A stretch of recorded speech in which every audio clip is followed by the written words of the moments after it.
Hey all, we're here with Gary Mater from Eyehategod. Gary, I want to first say thanks. I really appreciate you taking time out of your Saturday to hang out and chat with me for a bit. My pleasure, man. It's good to be here. Hell yeah. So I think you are not originally with Eyehategod. You didn't come on till what, 2002? Yeah, roughly 2002. Like I played like I think we played a couple of shows locally, like at the end of 2001. But I mean, really, it's the end of the year. So I always say 2002 because that was my first tour with Ike. Was in 2002. My first tour with them was in Japan. Oh shit. So yeah, so we went from a New Orleans local show, and then the next time I was on a stage, it was in Tokyo in front of a That's whole shitload of people.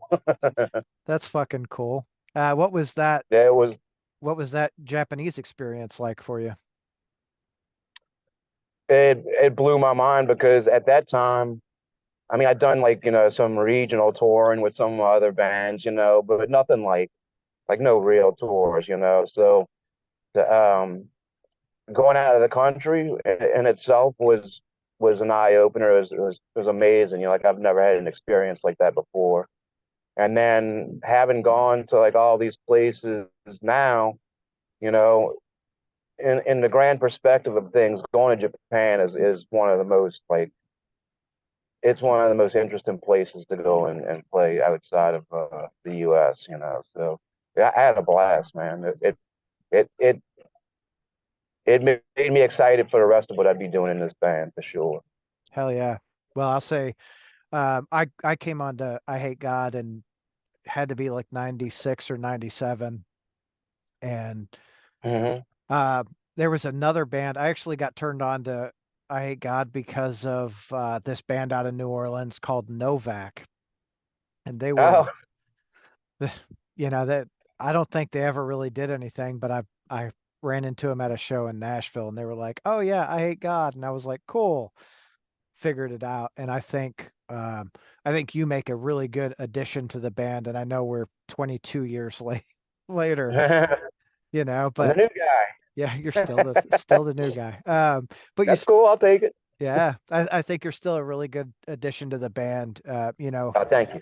I saw you last time I saw you guys was at Portal here in Louisville, and Hmm. you fucking crushed it. I was just like, yes. I do love this band, so thank you. I do like care about like how I contribute to what we have going on. Hell yeah. So, are you guys working on new material right now?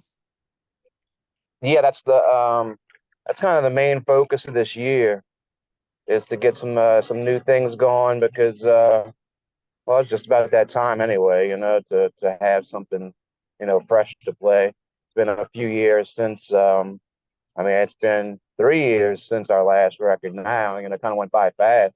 Yeah. But we kind of put the brakes on touring excessively this year so that we have time to be home and put together some new music, because last year I mean, for the last 5 months of the year, we were on the road, and so by the end of it, you're ready to go hang out with your family and things at home, all your friends and what have you, But yeah, so this year we just have like a few things. Like we have a European tour coming up in a month, and then after that we have a short one in Australia, and then we do the Lamb of God boat cruise. And I think yeah, it's gonna rule. I've never done a cruise ship before, so Me pretty neither. And stoked. I'm with you. I'm super stoked because like there's you guys and Corrosion and Napalm Death and Death Clock. Like it's a really good fucking bill.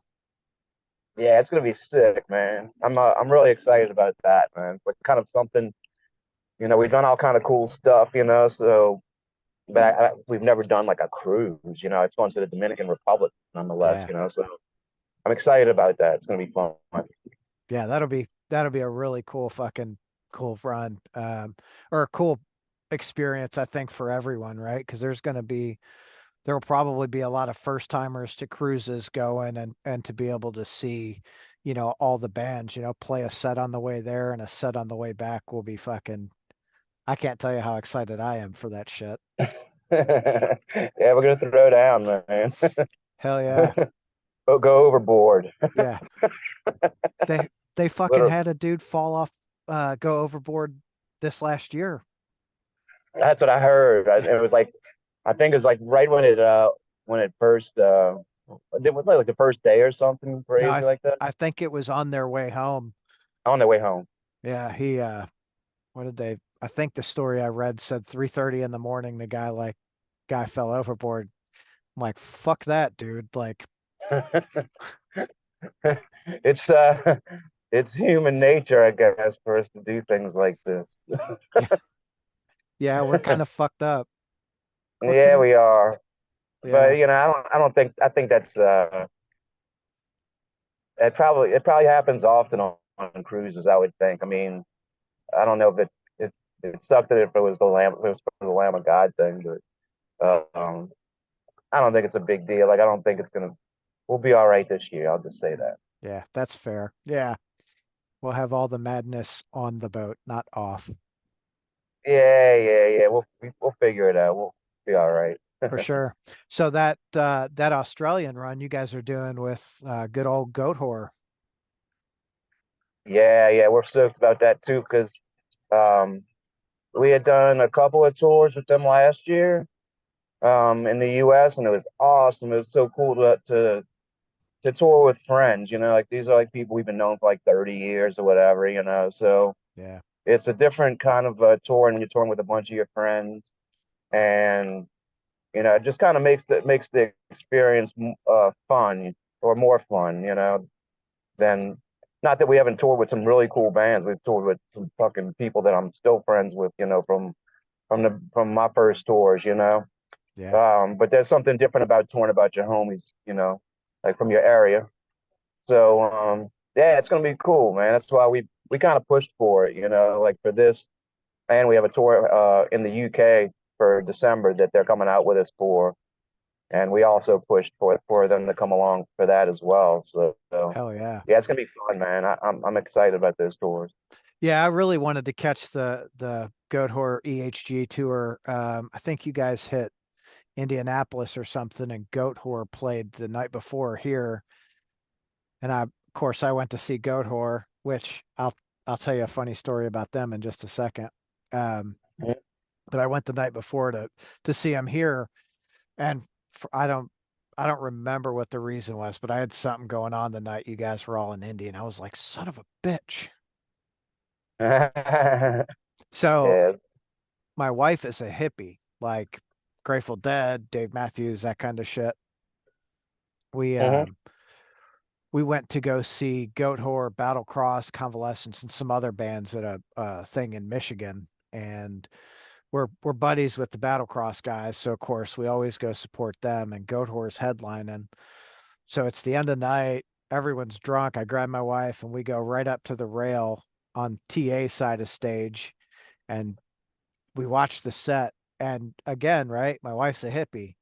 They get done, they get off stage. She looks at me, she goes, "Oh my God, they were so fucking good." And I was like, hell yeah, they were. Transcend genres, right? Yeah. Yeah. Yeah, I mean, good. It's good music, right? It is. Well, and the other side of that is like the band themselves put on a really good show, to get it's like you guys, right? Get the crowd interacting. And that's, I think, regardless of what kind of music it is, when you have someone who can pull the crowd in and get you going, it works great. It pulls in a whole new bunch of fans. Nah, definitely, man. I think that's essential for shows. Like you make everybody feel welcome. Because I mean, we get a pretty diverse group of people at our shows. Always have, but it's because we like to include everybody in the party. Yeah. It's kind of the atmosphere that we like to set. We like to create an atmosphere of having a good time and not with any kind of pretensions, just kind of everybody have fun, regardless of whether you like us or not. You can hate us, you know. Just But to have you'll a still good have time. fun. Yeah, You could at least make fun of us if you don't like the music, you know. right. Yeah, just keep We'll give talking you about that. us, right? Yeah, I mean, yeah, don't waste your $20, you know, like, at least heckle us or do something, that entertains you. Yeah. Well, if they come to the show, I'm sure they're entertained, Yeah. however that happens.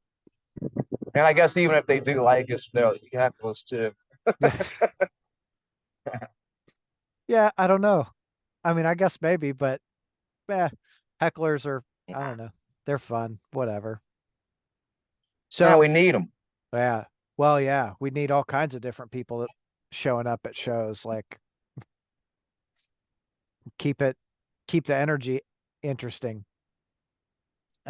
Right, So for sure.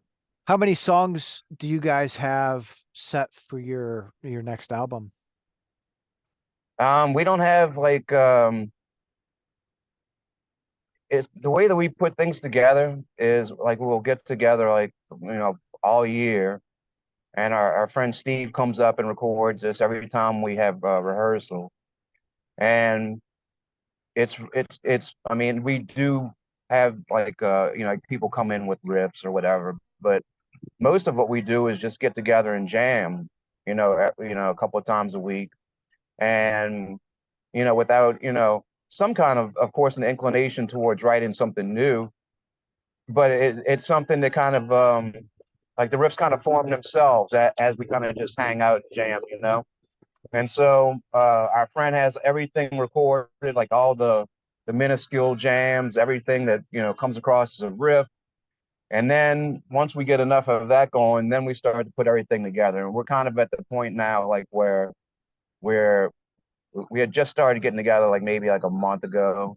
We took a little break from jamming for a second with the holidays, and then really just to kind of regroup individually, like kind of um, I guess get reacquainted with life. And Yeah, then now that that's done, now we're able to like move on. We've been getting together to get started on this thing. But at this point, we're just kind of throwing around riffs. We got a few excellent pieces, but it's still a long ways to go. Like we still have to put it all together. But we don't like operate under like a under time constraints. Like you're supposed to um like some bands feel like there's a necessity of putting a new record out every year or whatever. But we just want it to be good. So we just whenever it's ready, it's ready. But this year, I think we'll get some significant work done because I mean almost more than half of the year we're not even touring. So right. it's exactly how we wanted it to be. So we'll have time to get it done. Yeah, so I like the way that you guys do the music, right? You pay for all the production and recording and all that, and then you license it out to labels, so you still own, right, everything, which is a really smart and fantastic way to do it. Totally, man. It kind of I remember getting that notion from Cash Money Records because they Mhm. did the same thing. Like they kind of they had the like was it Universal or whatever had them like do the same thing, license all their music, and it just makes sense to do it that way because you retain ownership. And I mean honestly it's just been a lot less of a headache wondering if there was something in a contract that says that this label owns your music perpetually, Yeah, because there's a lot of crafty ways of including that kind of information. It's where the band gets dumbfounded by it, and you rewrite over it, and then 5 years later, 10 years later, you decide you want to re-release something that the label's forgotten about, but they still own it. But that doesn't happen like the way we're doing it this way. It seems to be fair for everybody to do it this way, including the label, because we're giving them what we consider our best, and I think labels are useful for like for distribution and advertising and all that kind of stuff. But there's a lot that the band's significant for too, oh yeah, and yeah, so I think sometimes labels like to try to convince you that, they're going to do some magic trick for you. But I don't know that. I think we've found out that the way we're doing it right now is kind of like it's the right way for us I think, because we like that. go ahead. Sorry. We just like to have as much control over over the business aspect, the creative aspect, all of it. Like that's kind of something that we cherish, So doing it this way, we're certain to not be fucked over. Yeah. So I think that's, it's always what talking to younger bands. It's what I've always said is like do it yourself. If you can afford to do it yourself, and then let everyone come to you because you can have whatever you want. You keep creative control. You own all the publishing, all of that. Like labels love to buy into that because it's something that they don't have to do anything for and they get a return on. Well, shit, the Right. band, the band made the music, like keep it, it's yours. Like it's your intellectual property. Yeah, and that's not really like before, you'd be giving away like merchandise rights, you're publishing all these things that I mean, I could say honestly that before I was in this band, all these things that I didn't understand. Yeah. But when you start to realize they're like it's yours, and why are they getting like 50/50 on publishing and money for licensing, 80% of your licensing money, it just all don't make sense. It's like, well, why y'all taking that? But I guess up until recently, I say recently, but up like the self-titled record was the first record we did that for. Um, it was something we kind of overlooked, and then when we started to learn more about the business, it made us more keen to do it this way, because we realized like how much we were losing, just like on like for like we have a couple of releases that we own entirely. And so but one thing that you're not even getting into is the digital royalties. So like on top of the physical sales that they're making, the digital royalties are pretty significant as well. And so if you keep those, if you have something that you own, um, it's definitely financially worth it to distribute it on your own if you can, because it's got a little chunk of money. So like all these little things that they have included in their contracts are add up to a decent amount of money, that should go to the band, and that's why we are where we are now. Hell yeah. Well, I think, I hope I hope a lot of bands out there take a page out of that book from you guys because it's, um, I'm, I'm not anti-label, but I'm absolutely pro band, right? Like if the band can make money and be diverse in getting their, digital and publishing and merchandising and get all that money coming to them, it's going to entice them to keep making music and like I'm here for it. I'm that fucking nerd that's like, oh, there's no show here tonight. Okay, I'll drive 5 hours and go see who's playing, or whatever. Right Um, on. because it's I don't know, it's just what keeps my world moving forward. Not for sure, man. Us too. Hell yeah. So were prior to you joining the band, were you friends with them? Yeah, actually, when I was about, I'm trying to remember how old I was. I was in high school still. It might have been, I guess I was like 16 or 17. I was doing all ages shows at like the local like American Legion Hall kind of thing, like VFW halls, because all the bands that we loved played at clubs, like 18 plus clubs. So we just started our own little scene. But it was around the same time that I Hate God formed. So, back in my, I mean, I wouldn't even say I was a promoter, but I did shows. I've got, all of our friends that were young had bands. And so we started to create a little scene. But there was always a scene that was a little bit older than us. That was like, the Graveyard Rodeo and Shell Shock and Exhorder and all them cats, which is where I Hate God came from. So, um, they were a little bit older than us, but we we still like everybody in New Orleans was kind of friends back then. Even like I was friends with Mike and Jimmy and the whole band really before I was in the band just from being at shows together, or and then finally booking them at one of the I booked them at one of the Lions halls, and I couldn't have their actual name on the flyer. I had to put the Nice Guys or something really completely stupid because the VFW scene here had this thing against Eyehategod. They had Eyehategod was like on TV and everything because we weren't on TV. The guys that ran the VFW hall were on TV talking about, man, these guys are have stage banner that even sailors don't use, like saying like how horrible we were, or at that time I wasn't in the band, how horrible they were, with the, Yeah. you know, it was like an abrasive show, but it was all in fun, It Yeah. just kind of got it taken out of context.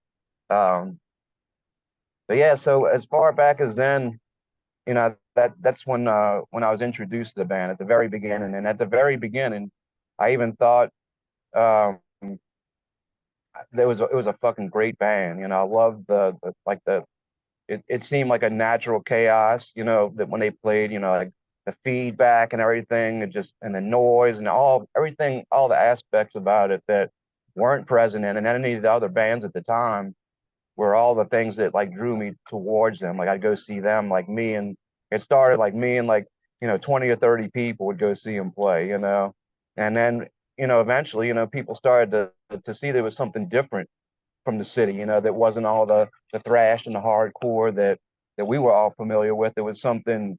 This was something like something new, and I think it was partially inspired by the existence of the Melvins. I think I remember that having like a significant input or a significant effect on shaping the way that music in our scene turned out. Um, it was definitely something that was cool and new.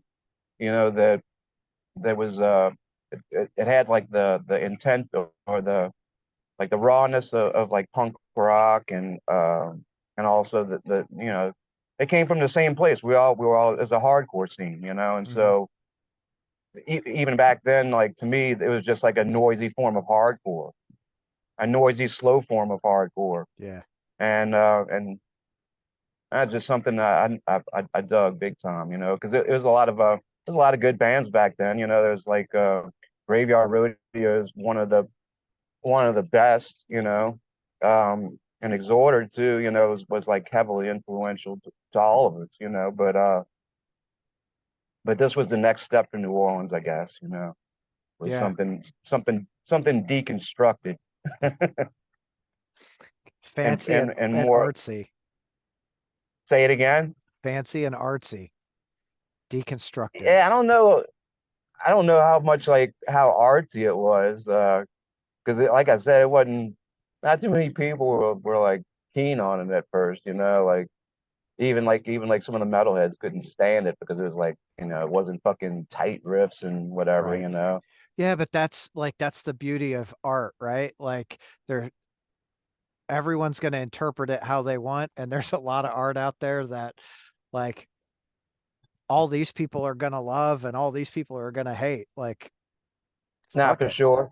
Yeah, you and can't please everybody. that's the truth. And you But and you and you shouldn't either. right. And so like Eyehategod, I think this year is 36 years as a band because I think it started in 88, so Yeah, that it's a that stretch. that's a long fucking time. I mean, shit, you've been in the band now for 22 years. Jeez. It blows my mind, dude. It really does because it went by so fast. Like I can remember everything.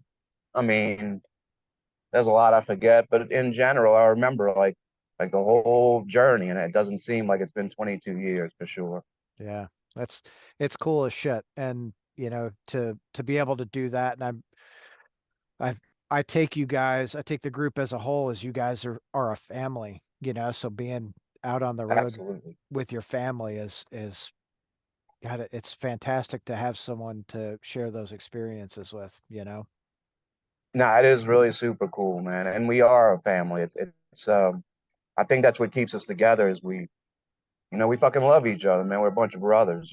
So I think that has a lot to do with us being together for 36 years, even though it's been like different people, along the way, um, it's has a family vibe regardless of if there's different people, Right. because even the different people were friends of ours before as well. Yeah. So like Aaron, like Aaron was in Mountain the Wizard, and we all jam up at this place called Fountain Blue, where all the bands are at. So it's all like the same little circle of friends, you know, that become a part of this band along the way. Same with me. I was in some other bands before, and they were part of the same scene, and then I got asked to play with them. So it's like that. We stick to people from Louisiana and New Orleans. Yeah. Well, so like you had mentioned Exhorder. I love Exhorder too. I feel like Hmm. they are more popular now than they've ever been, which is I think it's great for any band, you know. I'm not sure how this recent album first week of sales went, but I saw it. I feel like all over the place. Dude, Kyle is one of the hardest working dudes that we have around here. Yeah, he's like kind of, because you're right, like they weren't that popular early on, um, and when they started to jam again, it was awesome. It was cool to see them back in the saddle. Um, but now it's just Kyle, like Vinny's no longer with him, and Chris, I don't know, it's been forever since Chris has played with him, but it's kind of Kyle, and then all the people that he's jamming with are new people. But he's such a musical dude. Like he's so about his music Yeah. that I think that's why you do see a lot more of them now because he is like 100% behind his what he does. If he loses a guitar player, dude picks up a guitar and starts singing while he's Yeah. playing all that shit. That blew my mind because I've never. I mean, if you've watched Exhorder, it's not simple music, Right. Yeah, and it's and so I thought it was admirable for him to pick up the guitar and do vocals over that too, man. hell yeah. Yeah, Like that, he's you know, super it dedicated. he is, and it's, it shows in the music. Like I'm excited. I think this new album sounds really good. I'm excited to get my vinyl. I just got a freaking record player broke like a month ago, so I had to order one. It came in, and when you logged on, I was actually sitting here listening to some vinyl because it's been a minute. I'm like, I can't wait for the new X Order album to fucking get here so I can jam that on there. Yeah, it's great, man. I kind of listened to a little bit of it online, like on Spotify or whatever. Yeah. Um, yeah, it's pretty good, man. It's got some bite to it, man. So what other bands that are you listening to currently that you think people should take a listen to?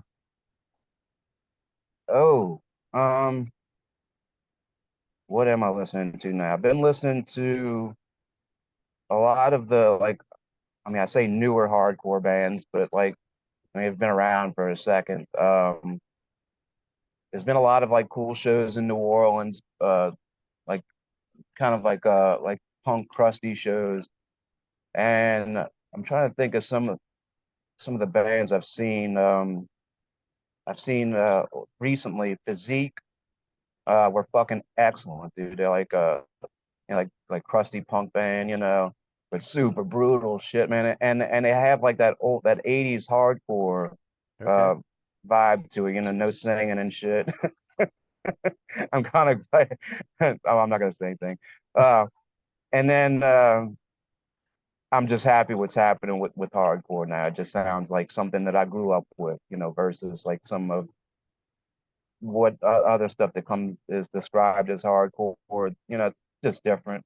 Yep. But so Physique's really good. I just saw Protocol. They were excellent as well. Fashion Change. I think they're from Seattle.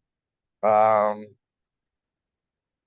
there's just a bunch of hardcore that Mike's turned me on to a lot of the newer stuff. Electric Chair, Quarantine. My memory's terrible just right off the bat. But those are the bands that I are heavy in my rotation. And Chromosome. I've been getting into like old Japanese hardcore, or not hardcore, noise stuff too, man. I found Okay. like the singer from the Boredoms had a band that was before the Boredoms where it's I think it's what inspired Mike Patton's like vocal album, like where he made all the noises with his mouth, whatever, you know. Yeah. But some of the old Japanese like noise shit's fucking. I love all that kind of stuff. Masana, I've been jamming like the harsh electronics, dude. Okay. I just love. I like some noise. I could fucking listen to noise just like people listen to jazz, I guess. But I listen to jazz too. You know, I've been jamming on. I'm always jamming on like Miles Davis and like Thelonious Monk is one of my favorites. Mm. Um, John Coltrane for me. oh yeah, Coltrane. I mean, that's gold. I mean, there wouldn't be. I don't think there'd be Black Flag without Coltrane. I absolutely agree. Like that's, you know, and looking at a lot of the old jazz, like I'm not super familiar with noise. I know a little bit of it, but like looking at a lot of the old jazz, like God, I probably spent a decade where that's all I fucking listened to. My dad's like, "Really? You're listening to that?" Like, yeah, It happens. yeah, No, I dig all that, man. I think there's no music I don't listen to. I like country shit, you know, like the old R&B stuff, like Earl King from here, from New Orleans, Fats Domino is kind of like a standard, you know. yep, Same thing with Louis Armstrong, you know, it's kind of like, you know, kind of stuff everybody kind of knows, you know. Um, that's all the kind of stuff I jam on. All kind of like, you know, some days I'll feel like listening to the Ramones. I know it sounds kind of like, you know, commonplace, but yeah, I like the fucking Ramones or Dead Boys, you know, fucking David Bowie. I got into some David Bowie recently. But I've been jamming a lot of hardcore and uh and Sabbath lately. oh yeah, Yeah, I've been stuck on. You remember the past lives thing? I mean, I mm, think it was like something beforehand, but it's like this like a double CD live performance or it's a bunch of different live performances. But yeah, I've been jamming on that because it just the energy of those shows that you could hear yeah, is inspiring. yeah. So I just, of course, growing up, right? Sabbath was commonplace, still is, right? Like those riffs, the songs are absolutely timeless. You could, if they were on the radio today, people would have no idea that they were written back, 40, 50 years ago, you know? Nah, it is timeless music. I just read an article that Ozzy, guess this bummed me out, lets me know we're getting old. Ozzy's like, I really want to play a show, but I can't even stand up right now. Like, oh shit, dude. Yeah, man, it's gonna be sad when Ozzy's not able to. Well, I mean, he can't perform anymore. You know, Right.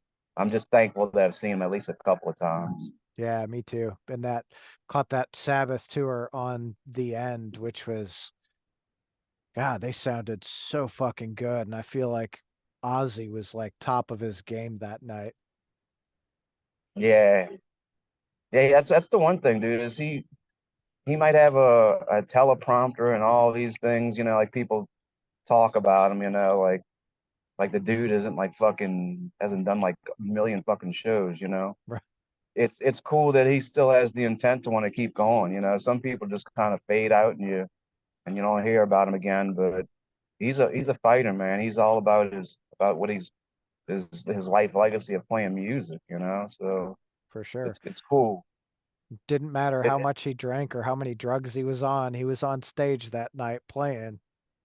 yeah, and that's a good it's a good work ethic to have, you know.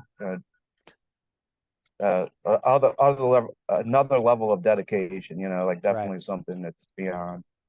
Well, and I think that's a large part of why he's got the status that he's at, because it didn't matter. It was, God, he's 50, 60. I don't even know when did he start playing music? It was mid or late 60s. So we're almost 60 years of playing music. When you do that day in and day out, it's hard to, step away. I mean, shit. Look at you. I bet you couldn't step away from a band and be like, okay, I'm completely done, even at this point. Oh no, no, absolutely not. Because at this point, your band it becomes your life. I mean, that's what I do. Like I get up, I do some of our business or whatever, and I pick up my guitar and try to come up with some cool riffs or go over some old stuff that we're gonna try to run for these next tours coming up. Um, I'm always doing like artwork, like because I just enjoy all of it, man. You know, um, oh man, my can you hear me right now? Yeah. So is there uh is there a show or a tour that you guys did that really stands out to you as like these memories were just a really fucking killer time? Ooh, it's hard to say, man, because we've done tours with so many of our favorite bands. Like, I think one of the ones that stands out for me is the tour with the Cro-Mags. Because we were touring with it was John Joseph and Craig Ahead Hmm. and AJ from Leeway and Mackie. So I mean, as somebody that grew up listening to the Cro-Mags and some of the other New York hardcore, that tour was fucking that was some of the most amazing shit I've ever seen. Just watching Mackie play by himself. I mean, the whole band's amazing, but you could watch each one of them play and and just be smoked every night. Like, holy shit, that was fucking badass. But that was the one that stands out as probably my favorite, I think. But then we've also toured like Negative Approach. We've toured with the Accused, like the Accused AD, which I mean, like the Accused was a huge part of my musical upbringing. Yeah. Um, Anti-Scene, like they're fun. I mean, along with being like a fan of their music, it's like our southern, another band from the South, that we've become friends with, the Obsessed. We all love the Obsessed, like every single one of us. Yeah. Um, so that was a fun tour. That new Obsessed y- album is fucking good too. Gilded Sorrow. Hell yeah, dude. We just seen them over. They just played in New Orleans a couple of nights ago. It's fucking awesome, Yeah, man. that's so Jason, I think, used the Bauer Power pedal that night, said it was really fucking cool. Yeah, man. It did sound excellent. I'm a little biased, but it sounded killer. Yeah. No, their show is fucking amazing, dude. The with Jason and Chris, it just they back up Wino perfect. Like it just adds a whole new dynamic to the band.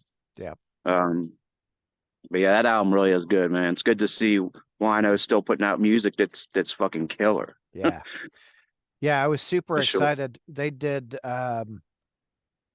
like a live preview of the album where I don't know, everyone got on Bandcamp before its release. It was 4 or 5 days before, and I was super excited to get on there. So I got on with a buddy of mine, and we fucking sat here and bullshitted and listened to it. We were both like, "Oh my God," because you're right, right? With Jason and Chris there, that that fucking sound is like it was great before, but now it's like, wow, just another level, which is fuck. I think as a musician, right? Every time you hope that people say that with every album, like, damn, that album's even better. Yeah, like that was cool, but this is something new.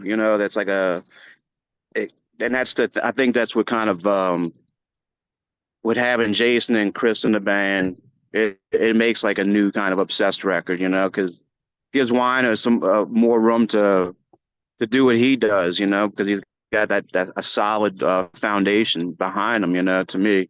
And not only Yeah. that, but I think they both contribute to, you know, so like the old material, their playing contributes to the way those songs sound too. It Yeah. just sounds so full to have the whole band like that. Yeah. That's exactly what I told Jason. I said said you guys just add like a fullness to the sound, which is, you know, I think everyone wants, maybe not everyone, but it's really easy to enjoy a really full sound where you're like, God, it just encompasses you and takes you on this journey.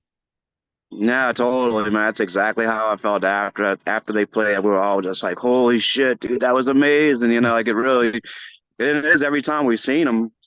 I mean, we probably seen them like 60 or 70 times now because when we were touring with them, I mean, I watch them every night, and it just never really it doesn't get old. It's an excellent band to watch, man, because it Yeah. brings you in like that. You forget you're at the club, Yeah. I think stuck in a riff. that's, for me, that's always been the beauty of music is like you go to see a show and the outside world doesn't matter. Not your religion, your sexual preference, fucking political affiliation, none of that shit. Like you're there in the moment enjoying what's happening on stage, as a community, It's the universal language, man. for sure. Nah, I think that's what's cool about all of this is that is the music really does kind of it strips away all of what's unimportant, and and kind of just put you in a good place, like you just feel like it's someplace you belong and it's someplace we all belong together kind of thing. Yeah. Yeah. Because we do. We all fucking belong together. We're all fucking humans. Nah, exactly, man. Like all that other stuff, just I mean, to me that's just ways of that's just ways to create divisions. Um, I mean, I could go into some crazy conspiracy shit about how I think that Facebook makes all these groups so that they have everybody easily divided and all this crazy shit, but I'm not. Because really it don't matter. If to me if you give that kind of shit your energy, then you just feeding it. So but yeah, I used to get spun out on thinking that we were being divided on purpose, like Because made we to like are. have nah, it is. It's like this purposeful thing. Mhm. That's what all the social media does. It kind of like the algorithm or whatever it is. It's like they get in and try to like make you like dislike one another or talk shit about each other. You're like, that's not what we're all here for, man. You Right. know? I remember like going on there and like thinking about, oh cool, now all my friends are in one place and I could stay in touch with all these people and discover new bands or see cool pictures, and that's what it still is for me. Like I use it to stay connected with the people that I love. So Yeah. you make it what it is. That's it. Well, it's like life, right? Like we could go out there and be negative about all the bad shit that happens, or we could go out there and enjoy what we have, right? Like going to shows or spending time with our family or, making memories with our friends. Like that's That's what exactly it. matters. Yep. Yeah, that's what really matters. Yeah, for Mhm. sure. Yeah. So I'm with you. I utilize, the socials for I like to find new bands because I'm just that guy. I'm like, okay, someone mentioned this band. Let me dig into them and see what they have. And I found this really cool band out of Belgium called Fire Down Below. And man, it's like I cannot fucking get enough of them right now. Just I'll send you a link to some of their music, like them, and there's a band out of Cincinnati called Blessed Black. Like those two bands they like top my list right now. They're fucking fantastic. All right, on man. So Nah, go. What were you gonna say? I don't remember. It just it dissolved. Okay, done. Um, is there? with you guys not being on a timeline, with a label or anything, have you set a timeline as a band to say, hey, we really want to have an album out by this time? Or is that just, we're just letting it happen? We let that part of it happen. I think the main thing is that when we put our mind to knowing that we it's time for us to write some new material, what we're doing now is the first step of it, you know. And so, like the thought of it being, I mean, of course, you know, we want to complete something this year, but we haven't even gotten to that mentally. Like to us, it's all of just coming up with some good music first, you know, before we start thinking about, you know, what the record's going to be called, or the artwork, or when we want to have it out. Like if it to us, if there's nothing that's substantial, you know, by the end of the year, then it just means that we continue writing next year. And you know, it'll happen, you know, but it'll happen at our pace, and it won't be anything that sucks, you know. Like I think um we're pretty critical of ourselves, you know. So like we'll write and throw away stuff left and right. Um, so so it's hard to say like when it's going to be time to record, you know, because it's so influenced by like regular old life, you know. Like sometimes can't get together to jam as much as you want to, so you know you don't get things done here and there. But in the end, dude, it's to that we have it in our mind to have new music and to do something this year. If the mind after you like after we've made up our mind about it, then everything else follows. You know, we just haven't even had in our mind to start writing until the end of last year, when we started to realize like that it had been 3 years since Nomadic came out, and it's just always more fun for us to have like new songs to jam to, you know, like just kind of adds a fresh perspective to things. But now That's is the time, you know, now is when we're this is this is time for it's time for our new record. We keep saying we're gonna do like a fast EP, but um I mean again, that's just kind of an idea that's out there, you know. Sure, it'll probably have some fast parts on it, maybe more than the last, but it's really about us getting together and jamming and seeing what we come up with, because yeah, it's not really predetermined, you know. Everything's kind of, a lot of the jams we do are just on the spot, you know. There's nothing really pre-planned about it, you know. shit, that's cool. That's a good way to like write, to write and come out with a new song, because then it's like you catch the feeling of that moment for the band and go, oh yeah, that's the moment we want to capture. This is that song. Let's do that. Exactly. And I think the only thing that we've really kind of set as a guideline to, you know, for this new record is to go back to like the ignorantly heavy shit, you know, like In the Name of Suffering, kind of you know, like those really simplistic, you know, fucking bludgeoning fucking riffs that, you know, there's no math behind it.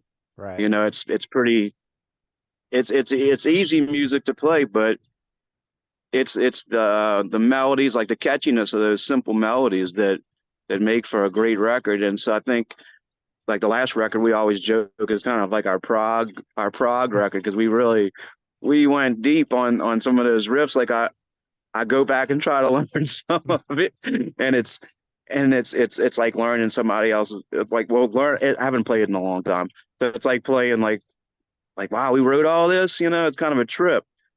But this one, we want to go back to something that's you know more of what we're known for initially, like you know the heavy, you know, the heavy riffs, and like the hardcore outburst part, and you know, squelching feedback, all that original primal kind of shit. You know, that's like kind of what's driving us um writing wise for this record, is to do something along those lines.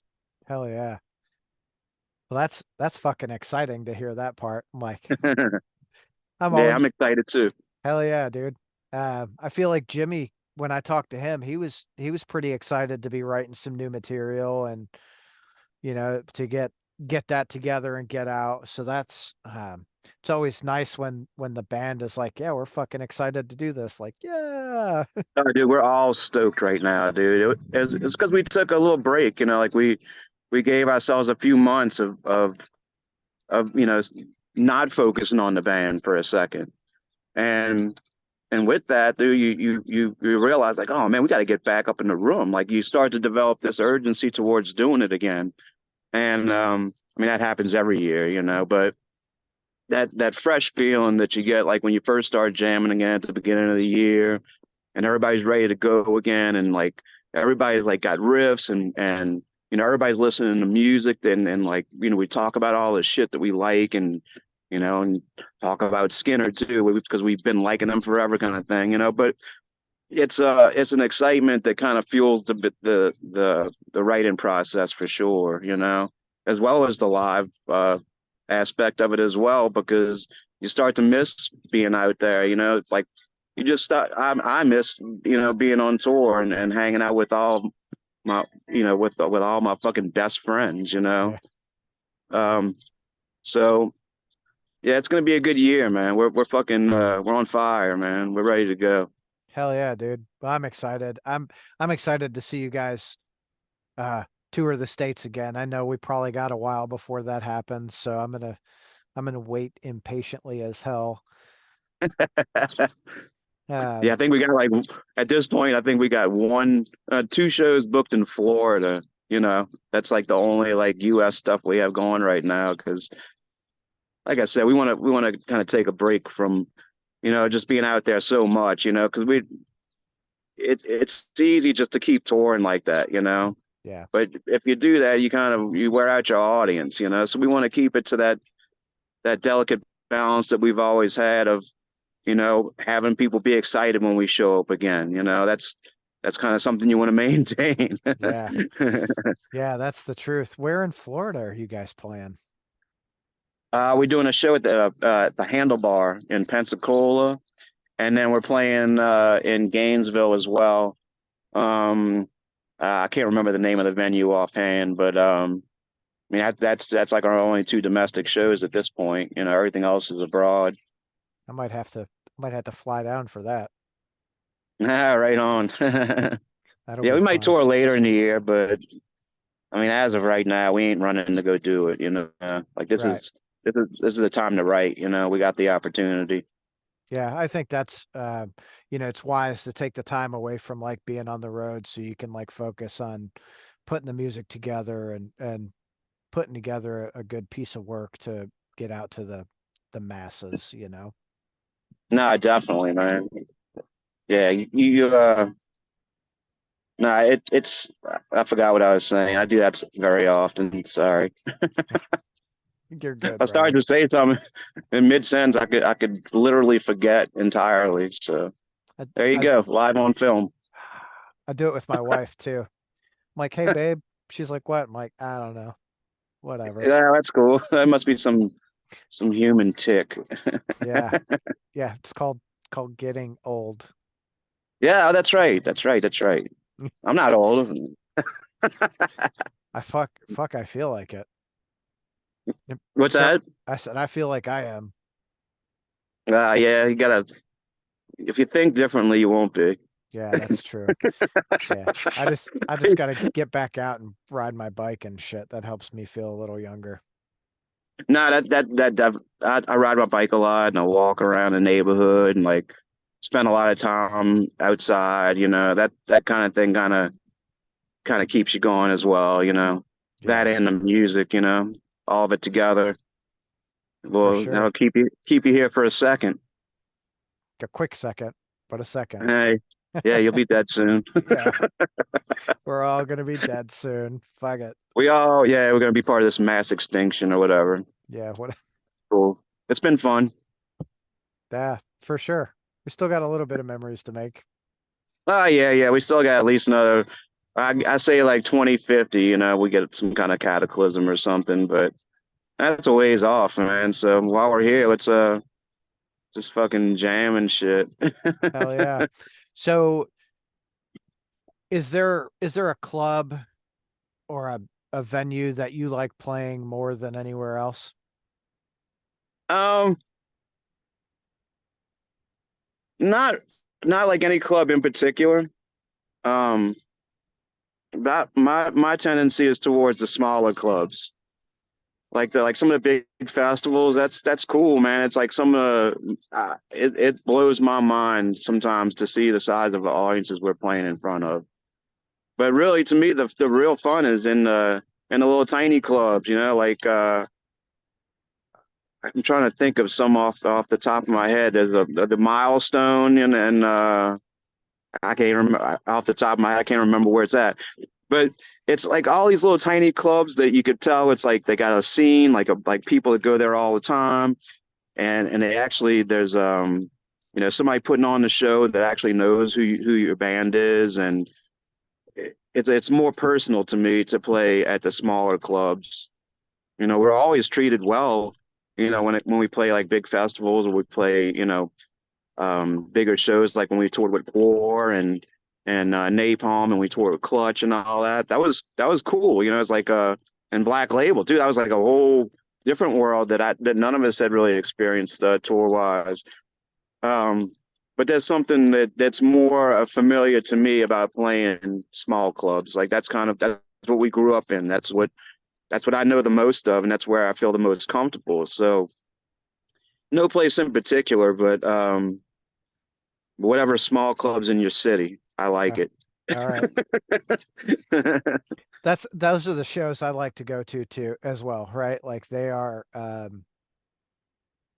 they're a lot more intimate, right? The band gets done playing and you can have a conversation with them. There's not a barrier between you or security hustling people out or whatever. You're just Nah, kind of that's it. fucking That's hang fun. yeah, hanging out, have a good time. Like we're all there to have a good time. We don't need to be at it's 11:30, it's curfew. Fucking get out. Bullshit. Like I'm an adult. Let me hang out a little bit. Yeah, it's bunk too for the band. Like when you finish playing, and and they're running like the few people that want to talk to you, they're running them off. You know, like that kind of shit is kind of takes away from the experience. You know, so I like those clubs like where we play. You know, everybody's like hanging out still, and you know nobody's in a rush to go anywhere. That they don't have a dance party after or something like that. You know, you just feel like you've lived in the club. You know, by the time you leave, you know, Yeah. Yeah. no barricades and all that shit. You know, it's just frou. Yeah. Yeah. That's for those big crazy shows. Like we're still having fun in the little small venues. Um, Yeah, and to have like people right up in front of you, that's the most fun, man. Like when you're like way up on some stage and like you know your audience is behind a barricade like 3 feet away. That's you could still like you know get the vibe, you know, but it's not the same as like when there's somebody like standing like right in front of you and like you could basically feel them like moving in front of you, you know, as you're playing. Like that's kind of where the magic's at, man, because it becomes like a symbiotic relationship. Hell yeah. Hell yeah. Well, Gary, um, we're God, we've been chatting for a long time, and I can't tell you how much I appreciate you hanging out with me on Saturday. It's I feel like we've had a really, really good conversation. Now that's cool, man, because I when when I called you, I had just woken up and I was like, "Oh fuck, I'm missing it again." And so I'm glad that I didn't sound like I was still sleeping when I started talking to you. But no, No, thank you, man. Thanks for taking the time to you know dig in about the band. We appreciate it. hell yeah. Well, it's great from a fan's perspective to have these conversations because, like I said, I I just love music, and to be able to dig in and find out like you've got new music coming and this is where the vibe or the mindset is like it it helps get I think me and everyone else excited for whatever's coming, and hopefully we can. Well, hopefully you guys sell a shit ton of albums and play a shit ton of shows and keep going so we can see us some more. Oh yeah, we ain't nowhere near done, man. we Hell still yeah. we still got at least 20 years, right? I Yeah. mean, Yeah, we got 26 years till 2050, so fuck. oh, well, hey, that's perfect. That gives us a little time to retire Hell or yeah. whatever, Yeah. or 5 years before the cataclysm Right. or whatever's happening. Whatever happens. Yeah, for sure. All right. Gary, thank you again. I greatly Thank you, appreciate it. Tom. Can't wait to see you on the road. I will I don't know. I'll catch up with you soon. All right. Indeed. Thank you, man. Thanks, brother. Have a good Saturday. You too, man. See ya. All right. Later.